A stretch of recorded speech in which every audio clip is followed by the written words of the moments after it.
a gente está fazendo um trabalho coletivo, todo mundo dá opinião. Esse momento que você vai ali, então você fala, ó, gente, meu poema é assim, tal, fala assim, eu tinha pensado numa coisa assim. Esse momento já está sendo gravado também. Vai ser tipo, vai fazer parte da edição, tipo, como se fosse um making off também, né? Aí depois você faz um poema, né? A gente ouve e tal.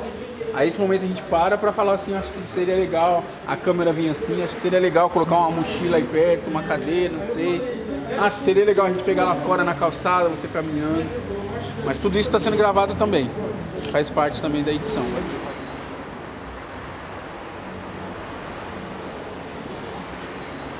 A ideia é fazer do vídeo, não só a fala do texto, mas também a construção do registro de imagem, né?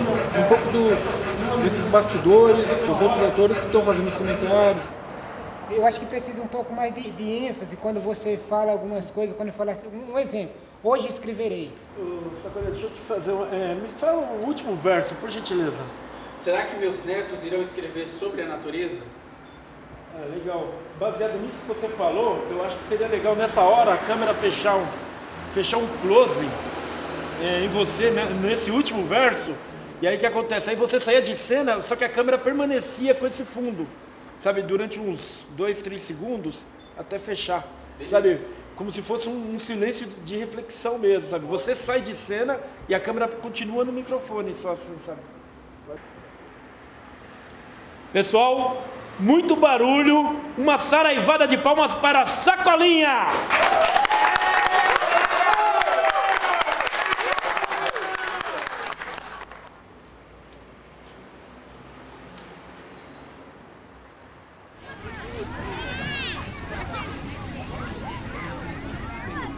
Qual a pauta do futuro?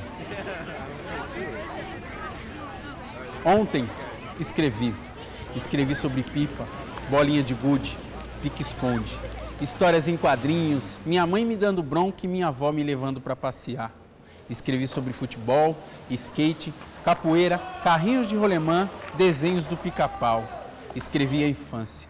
Hoje estou escrevendo sobre catástrofe familiar, falta de educação e comida, gravidez precoce, violência, político que rouba enquanto a senhora cata latinha. Escrevo sobre alguns problemas da atualidade. Amanhã vou escrever sobre a falência da sociedade, gente comendo gente, mulheres assaltando os bancos e sobre a revolta do meio ambiente. Irei escrever sobre a falta de água enquanto os Estados Unidos invadem o Brasil em busca do conteúdo do pré-sal. Escreverei o inferno. Será que meus netos irão escrever sobre a natureza?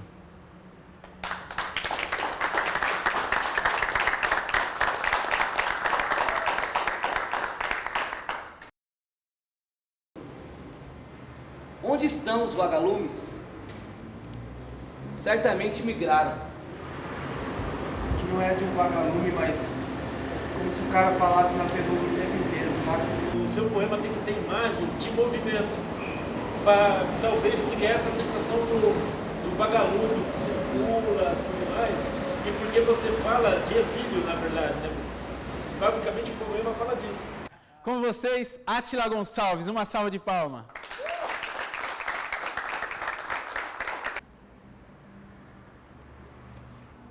Quilombos e senzalas. Onde estão os vagalumes? Com tanta luz artificial, fica difícil reconhecê-los. Certamente migraram para um lugar onde seja possível reconhecer que tem luz própria. Ora brilha, ora apaga. Quem já viu sua luz? Quem já viu sua luz? Certamente migrará. Certamente migrará. Trago marcas no corpo de quilombos e senzalas. Escolha onde devo ficar. No caminho do coração. Lembranças boas nós temos dos plantios de mandioca, farinha boa comestível em troca daquela que entorta. Enganado poeta é aquele que se tenta a mente dos homens, sendo que o caminho mais preciso é o seu próprio coração. Com os vagalumes, também queremos de volta toda aquela infância, com brincadeiras, os longos terrenos, as grandes histórias dos velhos sábios.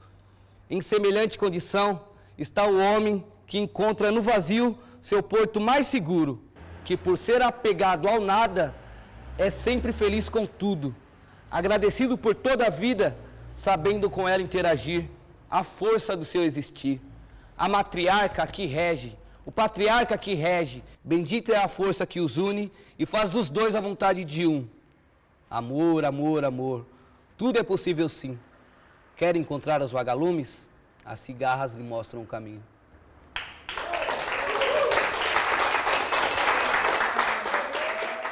Chama-se autoidentificação e eu fiz ela pensando mais na questão disso, né? Da autoidentificação da mulher negra. E porque eu acho que é um processo, né? As mulheres negras, a maioria não se acha bonita. Eu falo pela minha própria experiência, né? A gente não vê em uma outra mulher negra a questão da beleza. É uma coisa que a gente vai construindo ao longo da vida, né? Essa autoidentificação. E me passou uma coisa pela cabeça, assim, quem sabe se a gente não pudesse pegar também imagem de homens negros também, né? Pra gente trabalhar também essa questão de gênero, né? Porque sua poesia, ela parece que fala não da menina pretinha, mas da menina e do menino pretinho, né? Da periferia, né? Essa angústia, essa questão racial, né? Esse diálogo pode ser feito através das imagens, né? Você fala os versos, mas os personagens que aparecem criam tipo como se fosse um diálogo, né? Eu acho que aí fica bem resolvida essa questão. Eu pensei em usar os espelhos, que são, a Débora até tem uma poesia assim, são os nossos amigos e os nossos inimigos também, né? A poesia tinha que começar fechando nos seus olhos e abrindo, você falando. Aí vai pro lance do espelho e vai ter o lance de trocar as mulheres negras. Com vocês, Lande Freitas.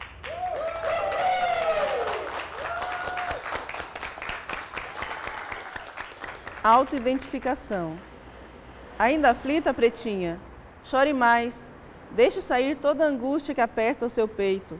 Não se envergonhe. Pensou isso 2, 3 vezes. Olhou no espelho. Tranças, pele negra, lábios grossos.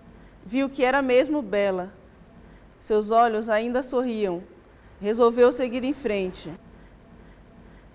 Sorriu de novo, só que dessa vez com o coração.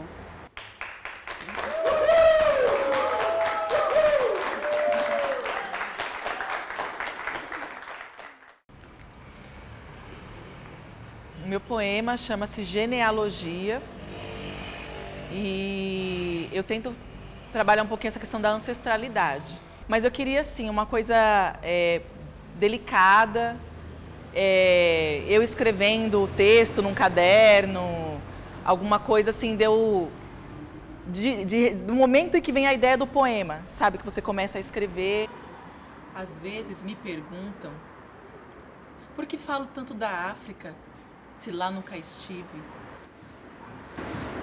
Quando você falou que você pensou nessa coisa de estar escrevendo, eu lembrei muito do Carolina, do Jefferson D, que eles pegam a imagem dela ali falando, né, e escrevendo aquilo que ela está falando, pegam a imagem do poema sendo projetado aqui no corpo dela e tal. Talvez você pudesse fazer algo no mesmo sentido. Você sentada com o mapa da África já colorido, você escrevendo e falando o poema também. Às vezes me perguntam por que falo tanto da África, né? E também a câmera pegando a imagem dessas cores aí, isso, o turbante e tal, o seu lábio. E eu fiquei pensando se de repente, ao invés de colocar o foco no papel ou no que está sendo escrito, se não seria legal como se você estivesse respondendo isso. Como se você estivesse falando, sabe, para alguém? Às vezes me pergunto por que eu falo tanto da África. E aí você responde. Com vocês, Débora Garcia, salva de palmas. Genealogia. Às vezes me perguntam, por que falo tanto da África, se lá nunca estive? Por que sinto tantas saudades, se de lá nunca parti? Eu respondo com a certeza de quem sempre sentiu assim, que nunca estive na África, mas a África sempre esteve em mim.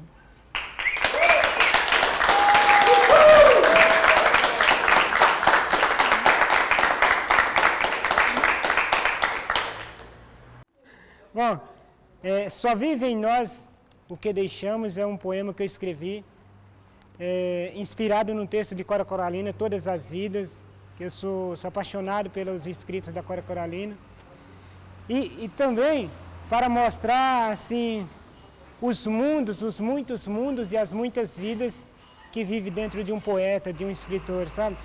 Para os muitos mundos que ele se transfere, para as muitas vidas que ele vive para escrever os seus textos, como, por exemplo, da nossa amiga Débora, que se transporta para a África.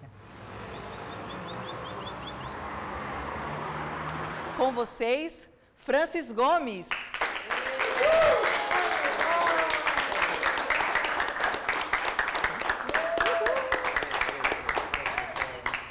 Bom, eu vou tirar porque eu não gosto disso mesmo. Só vive em nós o que deixamos. Inspirado no texto de Cora Coralina. Quis viver em mim um político corrupto, um viciado em drogas, espancador de mulheres.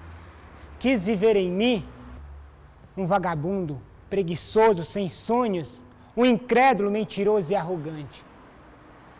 Quis viver em mim um racista, rico, orgulhoso, praticante de bullying. Quis viver em mim um boêmio, malandro, bom de lábia, mas não dei espaço para isso. Deixei viver em mim, sim, deixei viver em mim um lavrador de mãos calejadas, um caboclo de pele queimada do sol e sonhos pequenos. Vive dentro de mim um pai de família, que acorda cedo e dorme tarde, que pega trem lotado, busão apertado, que anda a pé para economizar um trocado. Vive dentro de mim um desempregado, um mendigo sujo a pedir esmola, um cão rabugento. Vive dentro de mim um branco, um preto, um amarelo, um pardo. Vive dentro de mim um pai, um filho, um preto velho. Vive dentro de mim, sim, vive dentro de mim um causador de emoções, furtador de lágrimas, roubador de sorrisos, um contador de história. Vive dentro de mim um caipira, um matuto, um poeta.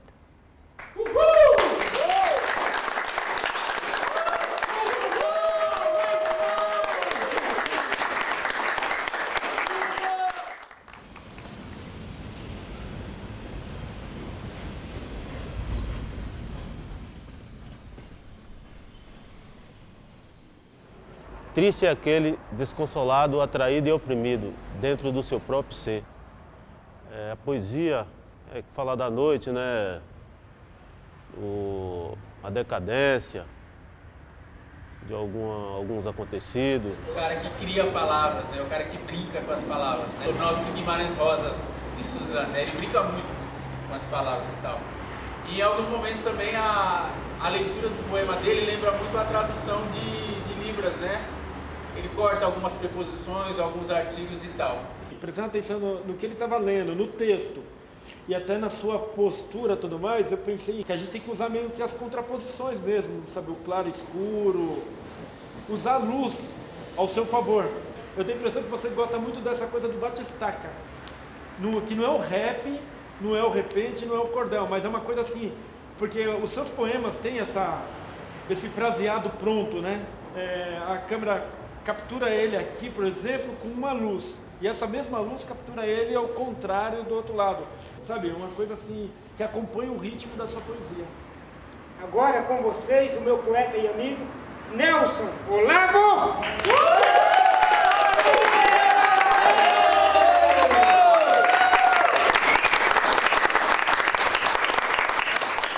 Tarde de paixões, noites marcadas em decadências na vida de um ser. Vem luz do sol, rabiscaste o meu viver.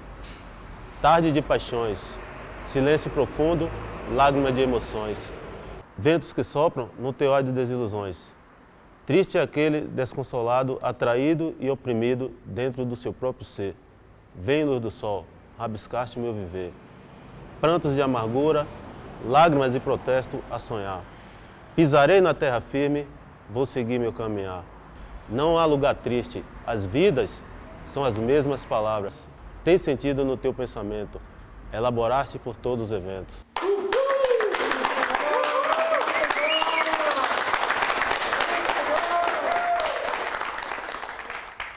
A cada dia a leitura que faço, fico mais preto. Me orgulho de fazer parte de um povo guerreiro.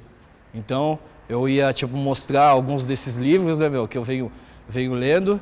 E depois, de fundo, um desses personagens aí que tiveram participação muito importante e oculta na história do país, né, O texto que eu escrevo, ele contribui com a lei aí 10.639, né, que é o ensino da África, culturas afro-brasileiras. Essa é a temática que eu abordo na minha escrita. E aí eu vou estar falando de heróis aí da resistência, de personagens ocultos na história. E dessa forma, as pessoas que vão ouvir esse poema vão acabar buscando, né, conhecer, porque são personagens que só sabe, só conhece quem vai atrás, E isso daí é para fortalecer a história do povo negro, a autoestima e a valorização. Agora com vocês, o Mano Caques, uma salva de palmas.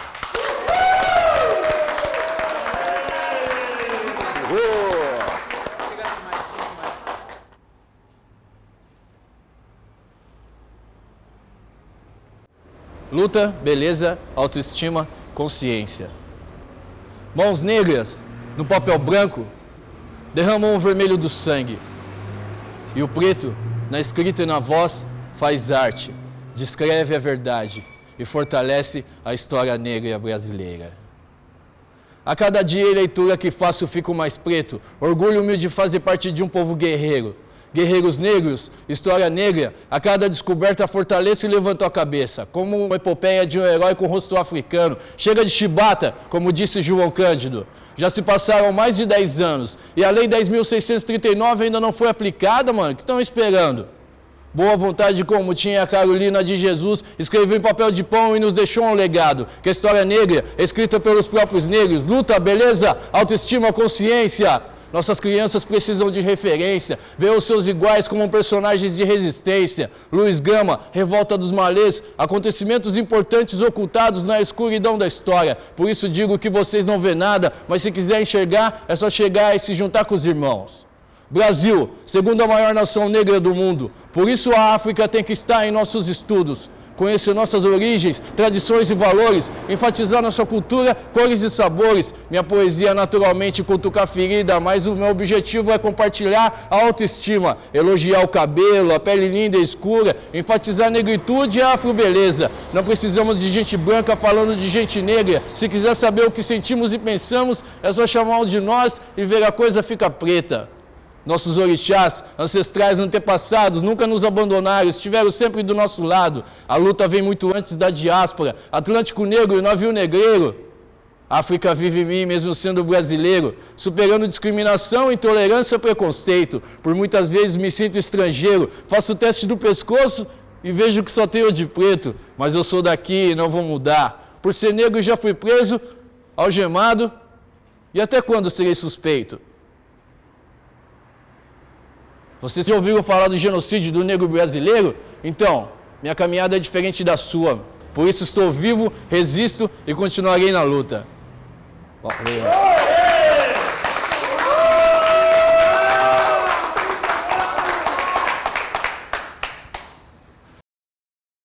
Música é muito importante para a minha vida, em tudo que eu escrevo, sempre tem música e tal. E há muitos anos atrás, assistindo um programa da TV de curtas-metragens, eu encontrei Edith Piaf. E é incrível, né? Você não conhece a língua, você não conhece o artista, mas quando te toca, né? E nesse dia nasceu esse texto, um poema chamado Eu Cortei a Faca e Me Cortei com Pão.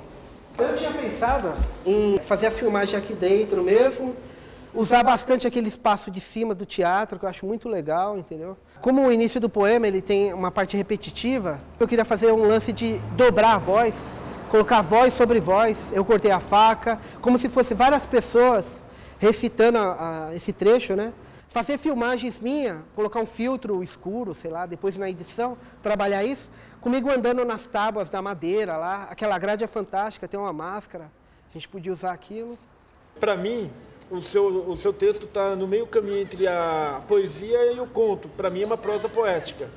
E isso, vamos dizer assim, até pelas suas ideias, suas sugestões, que eu acho todas elas pertinentes, tem que ter uma construção fictícia.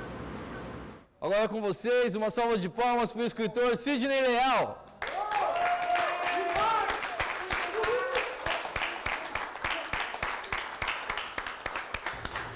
Eu cortei a faca e me cortei com pão. 1000 gotas de sangue espalhadas no chão. Nada faz sentido. Caindo, olho para o céu do desalento, onde não sai do pensamento meu descontentamento com minha história cinza e sem segmento. Mas eu tento me enganar ao contento e seguir enganado, enganando todos aqueles que, falando do vazio, passam por esta vida desmarcada, finita, degradada. Pois estes não sabem que tudo perece, acaba e apodrece, que no fim nada faz sentido. Então por que seguir mentindo? Eu cortei a faca e me cortei com pão. 1000 gotas de sangue espalhadas no chão. Nada faz sentido. Já faz horas que sigo neste dilema, sem saber que se esvaindo, segue meu sangue seguindo o ritmo torto das tábuas tortas do chão de piso.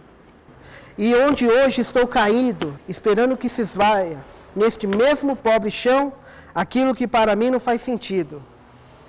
Eu cortei a faca e me cortei com pão. 1000 gotas de sangue espalhadas no chão. Nada faz sentido. Eu agora estou sorrindo. Nas batidas descompassadas de meu coração, segue a loucura da minha satisfação. E eu já sinto o formigamento dos meus braços dormentes. É que aquele corte viscoso que antes era um, agora se tornou 2, passando para o outro pulso depois.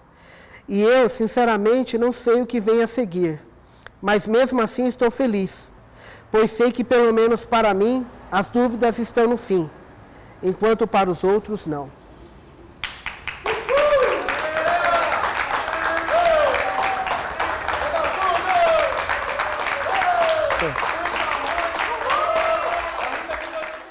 Como eu te amo, jogo ao vento pétalas de rosa, cubro-te com meus braços de amor, tu pétalas de rosa. Hã? Por exemplo, jogar pétalas de rosa, jogo ao vento. Abraços. Abraço, tá bom. Né? Então, se ela para a folha aqui embaixo, de vez em quando dá uma olhadinha para cima. Não pra ele. Dá uma olhada no texto. Senão ela estraga. Outra coisa, assim, pausa mais. Eu acho que essas declarações de amor, elas merecem uma preguiça a mais, sabe? Tipo, gestualizar mais, abrir mais os braços, isso, aquilo. Não importa que a senhora, digamos, pare de vez em quando para ler, se for o caso, até se a gente corrige depois na hora da edição, mas é importante ter mais... Posso fazer uma sugestão? Sim. Sabe aquela estantezinha? A gente podia colocar ela para ela poder ler e ficar mais livre. Que aí ela pode... Não sei se fica bom. E agora com vocês, Elizabeth da Silva.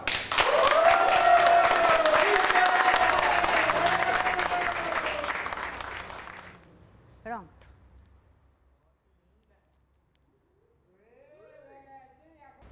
A essência.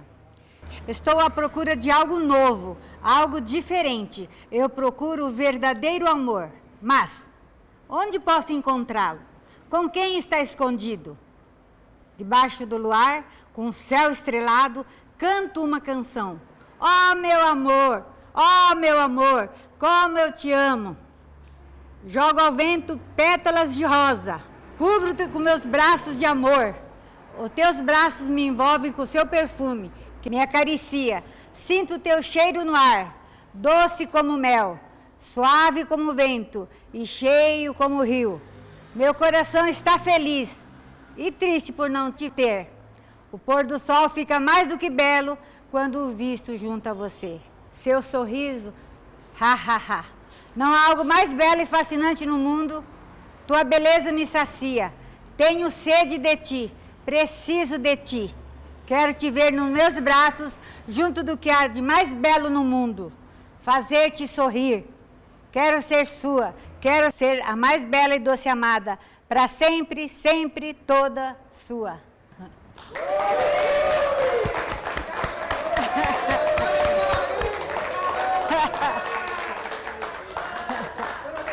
Esse poema, embora ele pareça assim ter uma temática religiosa, eu acho que a temática dele é mais social, é mais política mesmo, é uma crítica a todos os dogmas que nós temos aí, e assim, todos os dogmas não só religiosos, né? Enfim, todos os chavões aí aos quais nós estamos presos, né? É um poema que eu particularmente, eu gosto muito, né? Ele já é meio antigo, já tem aí acho que uns 10 anos que eu escrevi, mas eu gosto muito dele, e transformar ele na ideia desse clipe, desse filme, eu pensei em criar alguns personagens, né? Por exemplo, então na hora que, lá num determinado momento, reza a lenda que eu fui morto por um certo Zé, então esse certo Zé tem uma caracterização, uma camiseta, digamos, um João, um Mané, quer dizer, o Zé é uma personalidade, o João é outra, o Mané é outra, sabe? Um soldado fulano de tal, né, quer dizer, qualquer um dos que me mataram 40 dias depois do carnaval. Quando nós chegamos e começamos a construir aqui os outros juntos, eu comecei a pensar em outras coisas. Então, eu comecei a enxergar que tem alguns momentos que talvez não mereçam figurinos, né? Pegar essa segunda parte agora, de cima, ou de uma escada, ou de uma cadeira, justamente para pegar essa coisa de como se você estivesse, né, na cruz, né, olhando de cima. Eu vi essa imagem, né, o momento que você fechou o olho, começou a recitar e parava e tal, eu falava, poxa vida, que tal ele falando de cima, né, como quem fosse ressuscitar mesmo, né, porque a gente tem essa ideia de que quem está ressuscitando está vindo, né, e ao mesmo tempo essa ideia da cruz, de pegar o seu cabelo, de pegar a sua barba, seu bigode, a sua boca fechando, os pequenos detalhes, né, de cima para baixo, assim. Maravilha. Eu acho que essa leitura é perfeita, né, talvez a coisa mais linda que esteja acontecendo aqui seja justamente essas intromissões, né? Agora com vocês, Escobar Franelas. Palma para ele!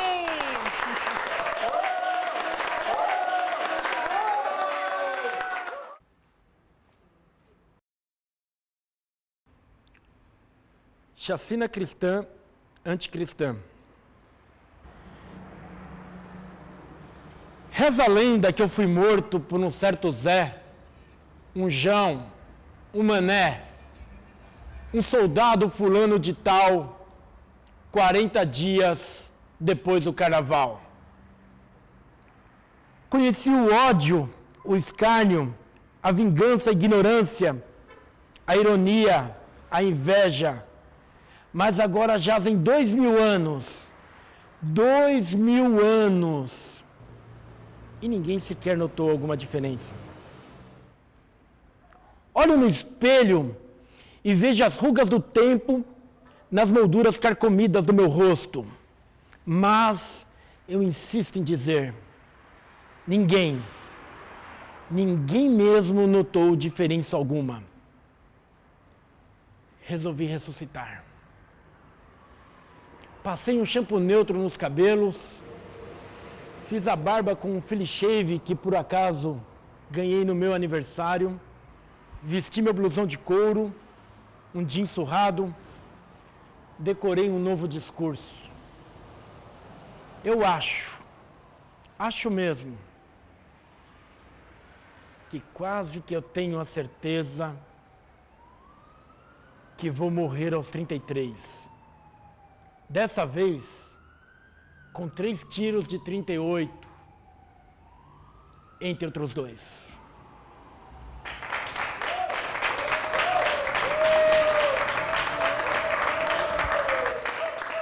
Eu fiz esse poema Velha, inspirada na minha mãe e na minha avó, que são as pessoas mais importantes para mim, em todos os sentidos, que estão lá me apoiando, me ajudando. Eu acho que para muita gente, em questão até da gíria mesmo hoje em dia, a velha é esse sentimento da mãe ou da avó. Eu sempre chamei na brincadeira, porque acho que se chamar sério assim também, né? Vai ficar meio... Minha mãe, acho que quase pulou de alegria. No último estrofe, presta atenção que você errou algumas concordâncias. Você ficou nervosa, eu acho. Foi isso mesmo. De boa. Dá uma ênfase no final, sabe? A minha, como que é que fala? Pra mim, minha velha? pra algum, É, tô tipo, nervosa. Com vocês, Ananda Franco.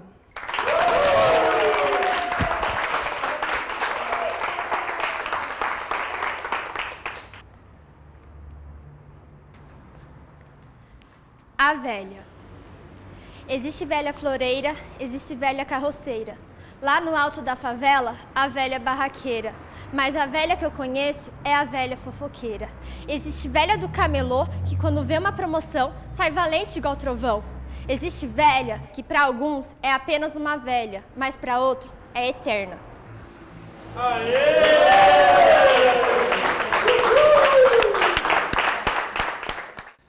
A construção desse poema foi... Eu criei ele em 2012, depois de ter lido o livro Raízes Negras, onde conta a história de um negro chamado Kunta Kinte. E aí eu tentei trazer essa história, né, para o meu cotidiano, que tem muita ligação com o presente, né, principalmente no nosso país. Eu penso que esse poema ele é para ser feito sem o pedestal. Você pode utilizar o microfone se você quiser, ou sem nada. Você gesticulando e tal. E acho que esse final, eu visualizo a sua saída. Seja eterno zumbi dos palmares. E as palmas rolando e você... Beleza. Eu acho legal, de repente, filmar de 3 perspectivas. A central, você falando, olhando para frente, você nas laterais, olhando na diagonal para a câmera.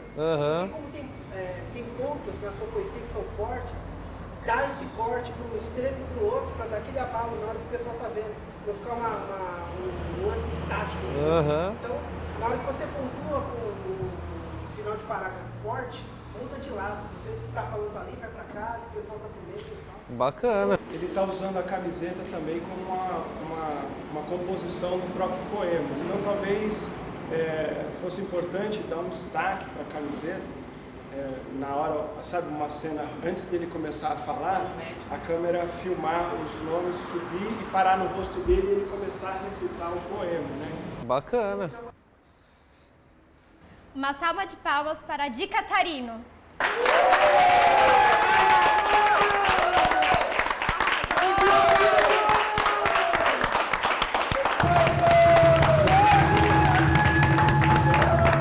Esse poema se chama Tinha que Ser Preto. Eles tentaram, bem que eles tentaram, mas a voz do povo negro, não calaram. Cada vez mais alto e em grande escala, abaixou a orelha enquanto um dos panteras fala. A luta não começou agora, já é longa essa história, mas é viva na memória dos que sonharam com a glória de alcançar um prêmio merecido e ver o leão de Judá soltar o seu rugido. Igualdade é a palavra-chave, mas não vamos conseguir se nos faltar a tal coragem. Não sou focado só no passado, entenda, mas no futuro quero um presente que não seja uma lenda. Veja o que a Globo mostra, pros negros a zorra é total. Ainda por cima dizem que a terra é nossa. A minoria necessita ser ouvida, e não só ter que escolher entre a morte ou vida. Sempre sofri por ter a cor que tenho, consequência desde a época dos senhores de engenho. Por que tanta raiva se você é pardo? Pardo é papel, eu sou tão preto quanto meus antepassados, atitude, neguinho. Estilo Kunta Kinte, Negras Raízes é o livro no qual me fez crescer. Sou um preto consciente do que falo, eu não deixo que peguem minhas raízes e as arrastem pelo ralo. Tá dado o recado, centenas de milhares extraídos dos lares, jogados aos mares, humilhados por covardes, em diversos lugares, mortos aos olhos dos padres. Por isso eu digo que seja eterno zumbi dos palmares.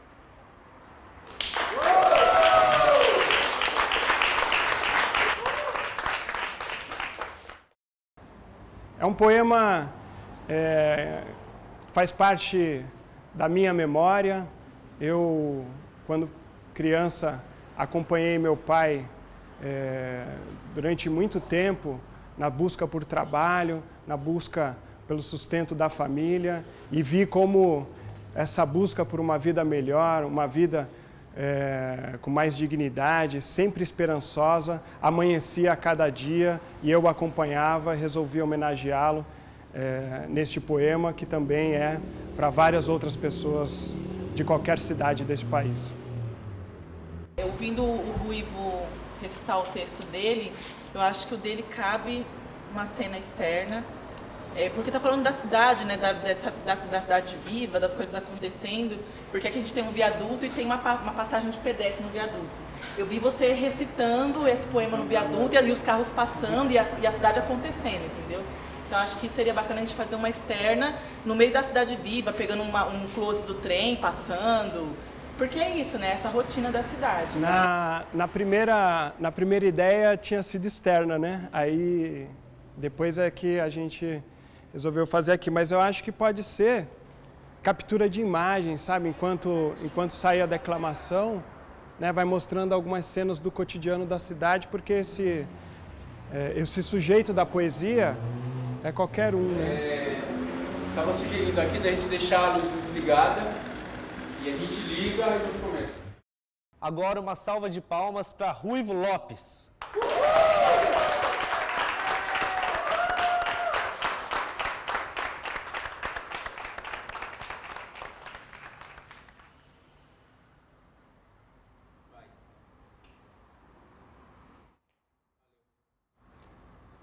Mais um dia amanhece na cidade grande. A noite mal dormida pedia só mais um instante, suficiente para sonhar uma vida melhor, entrar em campo sem ter que levar a pior. O banho frio lava a alma do trabalhador, o café aquece e adoça o amargo rancor da lida diária de mais um batalhador que faz melhor hoje do que no dia anterior. Não deixa barato cada gota derramada de suor. Honra o esforço da companheira, lado a lado de uma grande guerreira, uma mulher que sabe bem o que quer, o respeito fundamental ao que ela quer. 2 exemplos de vida para as crianças, tão pequenas, mas já cheias de esperanças, se preparando para a vida, esperta nas andanças, fazendo a diferença para mudar o peso da balança. Se o estudo é fraco, o conhecimento é necessário. Contrariar as estatísticas no Brasil custa caro. Manter seu valor, mesmo se for carta fora do baralho, nesse jogo sujo diário, vencedor não rima com otário. Ainda é cedo e o bar tá cheio. O mundo dá voltas e põe a gente ali no meio, para lavar a alma na dose contra o desespero. Desamparado, desempregado, sempre à espera de um quebra-galho. No caminho vejo muitos nessa situação, tomando mais um gole, esperando a solução. Mas não é sorte, não é indiferença, não. Tem que ficar ligado com a sentença, irmão, que afasta você do sorriso das crianças, da acolhida sincera da guerreira que renova a esperança e mais um dia que amanhece na cidade grande.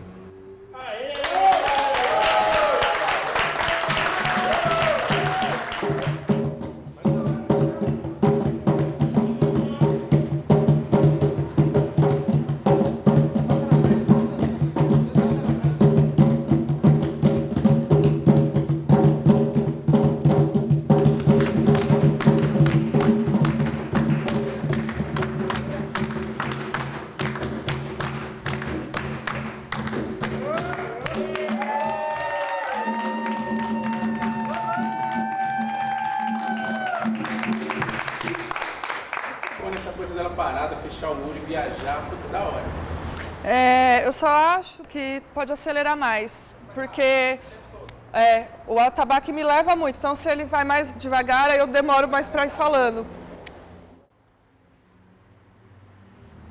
Com vocês, Keila Rodrigues.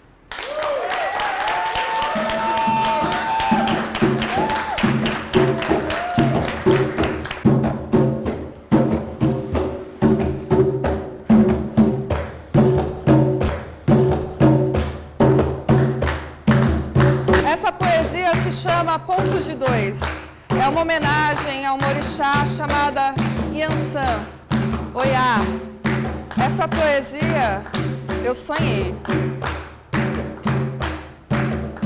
Na gira que me encontro, quase fico tonta de tanto rodar. Toca o toque do tambor, toca o toque do tambor, toca o toque do tambor, toca o toque do tambor. O seu toque me toca, toca meu ponto, me gira, me roda.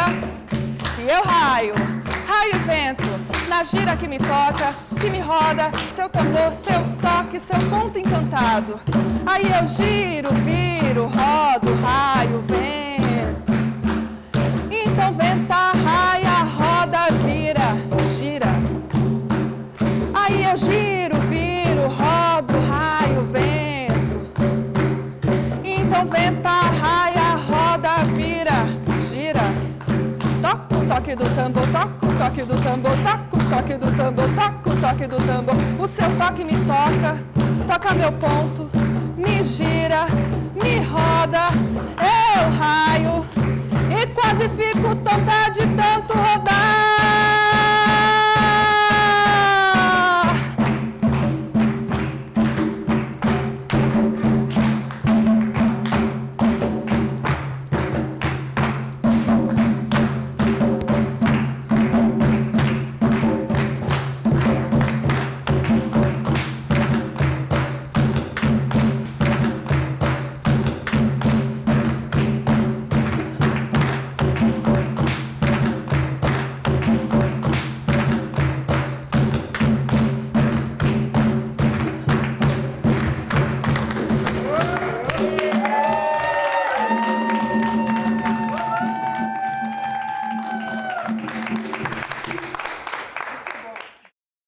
Mostrarei para vocês a minha metamorfose de uma menina que nunca vai deixar de ser menina para ser mulher. Esse poema, ele vem sob um olhar meu, o olhar de Mateus, meu companheiro, e se deu num instante de metamorfose da vida em que nós nos unimos.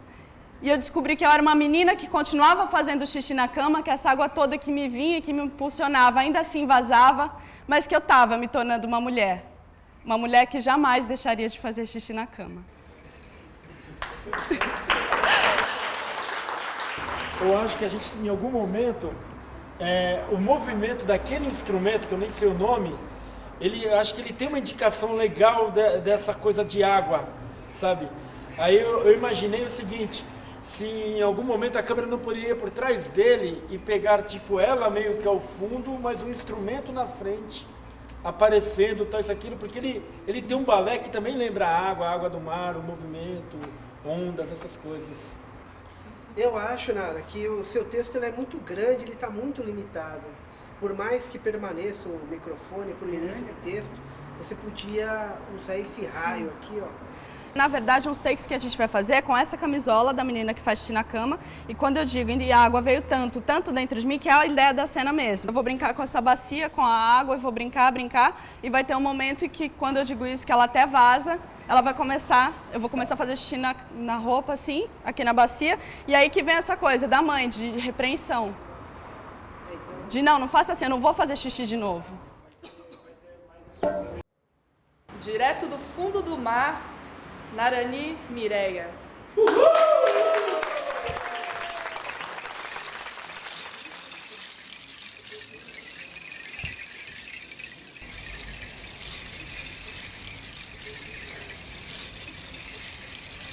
A menina dançava ao som d'água que no canto do mundo batia.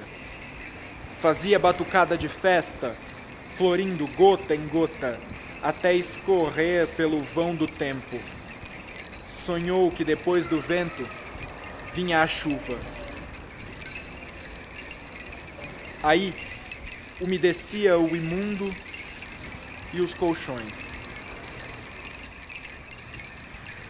A água, de tanto existir assim nas coisas, me fez querer existir no mundo. Toda bonita e bailarina, que nem ela. E a água entrou, ela veio. Veio tanto dentro de mim, mãe, que eu vazei.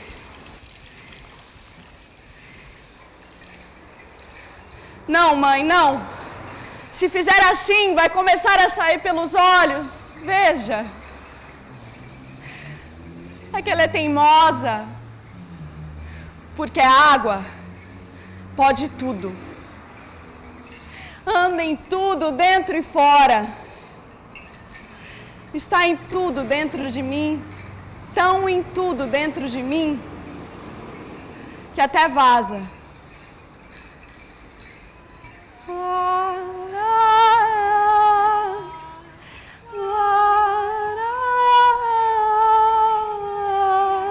É porque eu sou sereia, mãe.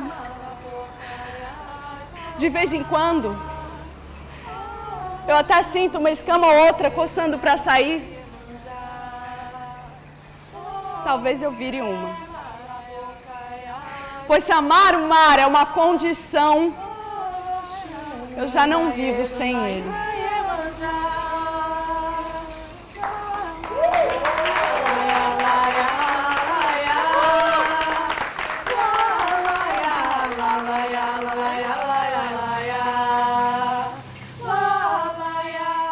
Meu nome é Ananda Franco, eu fiz esse poema Velha, inspirado... Onde estão os vagalumes? Enfatizar a negritude e a afro-beleza. Não precisamos de gente branca. Eu respondo com a certeza de quem sempre sentiu... De Catarino, e essa poesia se chama Tinha que Ser Preto. Minha bela e doce amada, para sempre um bom dia. Chacina cristã, anticristã. Se ver em mim um racista, rico e orgulhoso. Ainda aflita, pretinha, chore mais. Porque a água pode tudo. Vem, luz do sol, rabiscaste meu viver. Tarde de... Me roda e eu raio. Suficiente para sonhar uma vida melhor, entrar em campo. Escrevi sobre pipa, bolinha de gude, pique-esconde. Para o céu do desalento, onde não sai do pensamento meu descontentamento. Só que dessa vez, por aqui.